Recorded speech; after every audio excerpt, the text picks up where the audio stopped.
Bem, pessoal, falar esse vídeo para vocês, né, falar um pouco sobre as doenças degenerativas da coluna cervical, das doenças mais comuns que a gente tem visto no dia a dia da gente no consultório, né, as pessoas reclamam muito, aqui nos comentários muita gente pede mais vídeos sobre esse tema, por isso que eu estou falando um pouquinho melhor para vocês entenderem qual a lógica da doença, como é dado o diagnóstico, quais são as possibilidades de tratamento, porque às vezes é uma doença difícil de tratar, né?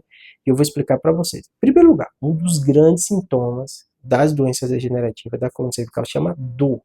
E aí quando você está com dor, você fica incomodado, você fica nervoso, você não consegue dormir bem, todo mundo já sentiu dor e sabe quando é. Só que as dores, normalmente, elas têm dores crônicas. Então o paciente começa com aquela dor e vai passar a conviver com aquela dor durante muito tempo. Por isso que o paciente já chega para a gente no limite, né? Da ansiedade, nervosismo por causa dessa dor. A doença degenerativa é de uma vida inteira. Então você não surge ela do nada, né? Na grande maioria das vezes você tem uma vida inteira de eu senti um incômodo no pescoço, mas eu não achava que era nada demais, às vezes eu senti um formigamento na mão, às vezes sentiu uma queimação, e o paciente vai empurrando com a barriga porque não tem nenhum sintoma, nenhuma limitação mais importante. O tempo vai passando, e muitas vezes chega o limite, geralmente a população ali depois de 50 anos de idade, do paciente começar a sentir um formigamento mais intenso, a queimação já não vai embora, fica meio que o dia inteiro, começa a ter uma fraqueza, e às vezes a letra muda, o digitar muda, ficar numa posição incômoda, então aquele paciente fica mexendo o tempo inteiro, mexendo o pescoço por causa dessa doença degenerativa. Quando a gente ouve essa história, a gente examina o paciente para ver se tem uma fraqueza. Normalmente ele refere uma dor no pescoço com irradiação, né?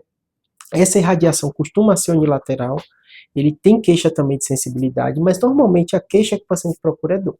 E aí na cabeça da gente médico, pelo contexto, pela idade, pela clínica, a gente vai pedir os exames complementares para bater o martelo, que aí envolve, né, a ressonância, é o melhor exame para a gente ver. Então a ressonância tem um papel anatômico, a gente está vendo ali comprimido, a gente está vendo a doença degenerativa. E a gente tem a eletroneuromiografia, que é um exame funcional, você coloca aquelas agulhinhas e dão os choques.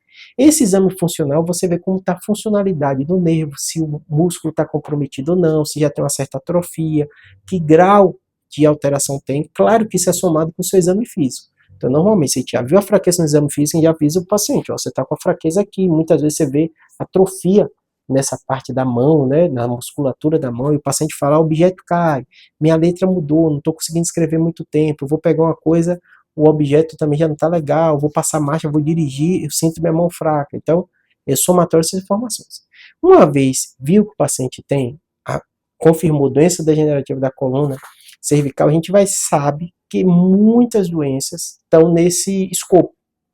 Então, muitas vezes o paciente tem uma hérnia de disco, que ali cronificou, às vezes uma hérnia calcificada, às vezes tem um ligamento espessado, um ligamento calcificado, às vezes aquilo foi comprimindo a medula, já tem sinais de mielopatia, a medula está sofrendo por causa dessa doença degenerativa, às vezes tem um canal estreito, o forame. O canal estreito é o quê? A medula ela passa pelo canal cervical, ele começa a calcificar, ele começa a reduzir o espaço, a medula está do mesmo tamanho, ela sofre.